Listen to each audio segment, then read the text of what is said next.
Tardes, compatriotas. Hoy quiero compartir con ustedes una reflexión que he escrito a partir de la lectura del libro de don Ricardo Fernández Guardia, Morazán en Costa Rica. En www.laescoba.social usted podrá leer este comentario que de seguido expongo. Es una vergüenza nacional que un parque nuestro luzca el nombre de un tirano. Honor y gloria a los héroes que derrotaron al invasor Morazán. Hace 181 años, compatriota, Costa Rica enfrentaba la terrible y sanguinaria soldadesca cachureca. El Estado Mayor del Ejército Invasor Morazanista empezó a conformarse en Lima, Perú, el 22 de diciembre de 1841. Desde entonces, con dos costarricenses, el coronel Alejandro Escalante y el teniente Seferino Escalante, ya venían en los barcos del tirano Morazán hacia nuestras costas. Posteriormente se incorporaron dos generales, Isidoro Saguet, un general, es que a mí se me confunde eso de general y coronel. Curiosamente, el general Isidoro Saguet y el coronel Eugenio Carías. Entre el 14 de abril y el 13 de agosto de 1842 se sumaron los militares traidores de Costa Rica.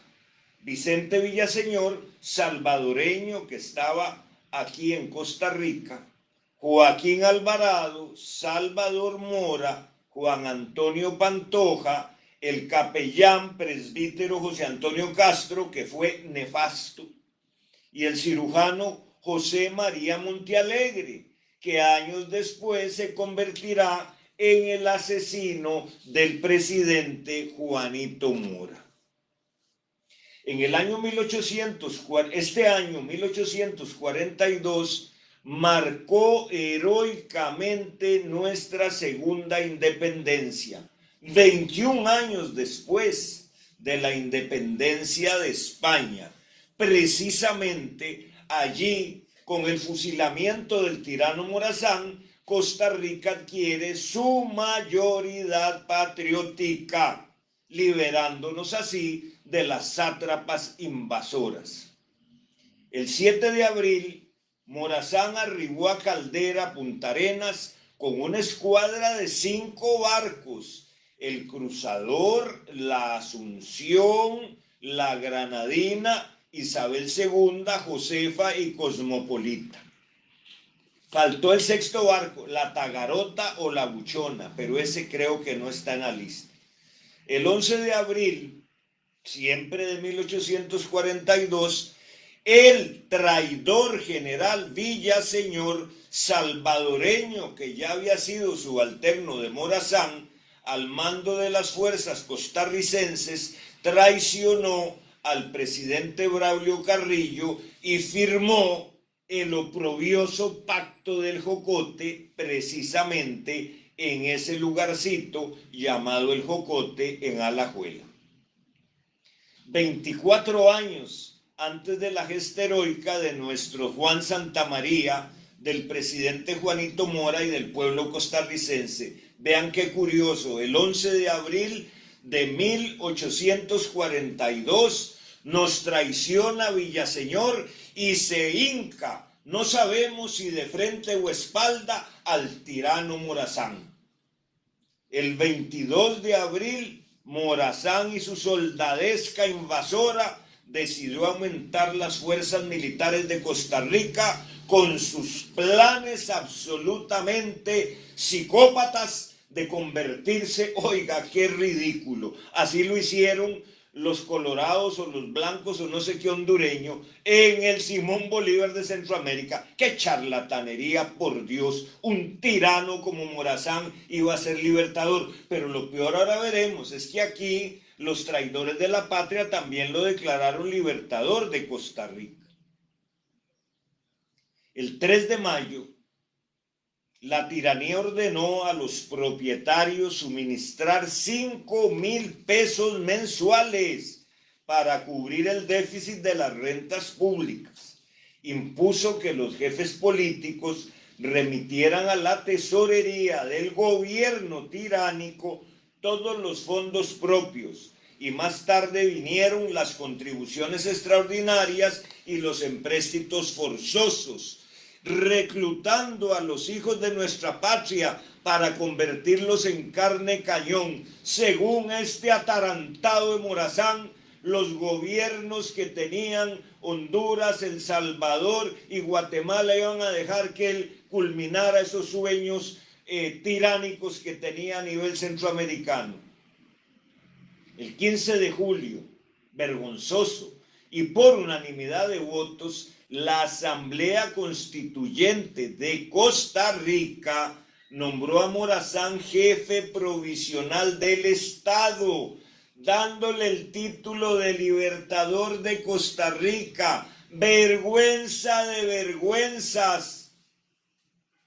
El 27 de julio, la vendepatria Asamblea Legislativa dio las gracias al tirano Morazán y a la división libertadora, a manada, jauría de sátrapas asesinas que invadieron Costa Rica por los servicios prestados, y confirió una medalla de oro al traidor general Villaseñor, declarando día feriado el 12 de abril en que Morazán derrocó a Braulio Carrillo.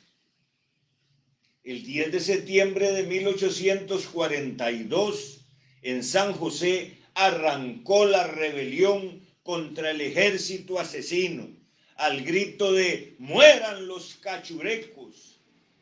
Los días 11, 12 y 13 de septiembre explotó la insurrección.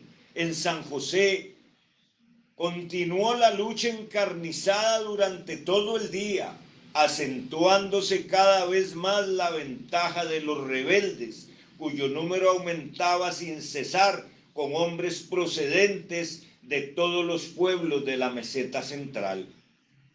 El glorioso 15 de septiembre de 1842, el tirano invasor Francisco Morazán Quesada fue fusilado junto al traidor salvadoreño Vicente Villaseñor, este último herido porque había intentado suicidarse en Cartago antes de que lo atraparan, y de espalda, como mueren los traidores. De camino al paredón, se topó Morazán con su cómplice Mariano Montealegre Fernández, a quien le entregó su cigarrera norteamericana con el nombre Francisco Morazán grabado, minutos antes de que lo fusilaran en la esquina sur-oeste del Parque Central. Dice el historiador que citamos, don Ricardo Fernández, que en todos los semblantes se pintaba la tristeza, porque no había un hogar en que no se llorase un muerto, o no hubiera por lo menos un herido.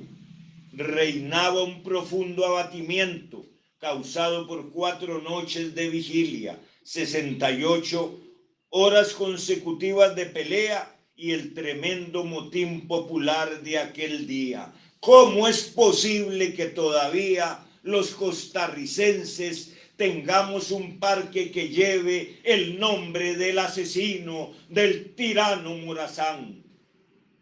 El 15 de noviembre de 1843, nuestro valiente general Antonio Pinto, 14 meses después, expuso ante la Asamblea Constituyente, comillas, Encontró presos a los generales Morazán, Villaseñor y otros individuos en Cartago.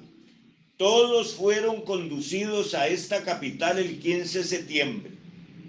Mientras esto sucedía, vi, no sin terror, la exaltación del pueblo que pedía a gritos la muerte de los dos prisioneros, amenazando que si no la mandaba ejecutar en aquellas personas, de su propia autoridad les quitarían la vida no solo a estos dos, sino a todos los demás prisioneros, a los diputados traidores de la Asamblea Desconocida y a otros muchos costarricenses que habían tenido más o menos participio en la administración de aquel general tirano. Y entre estos a mí, porque no hacía la voluntad de los pueblos. Esta voz terrible pasaba de fila en fila entre los soldados y era proferida aún por las mujeres y los niños de la manera más imponente, añadiendo que no dejarían pasar el día sin que verificasen su amenaza. Es hora, compatriotas, de hacerle honor a los héroes y mártires de la gran gesta patriótica de 1842. Es hora de arrancar ese nombre que ensucia la memoria de nuestros héroes, el nombre de Morazán, en un parque de la capital de Costa Rica. Muerte a los cachurechos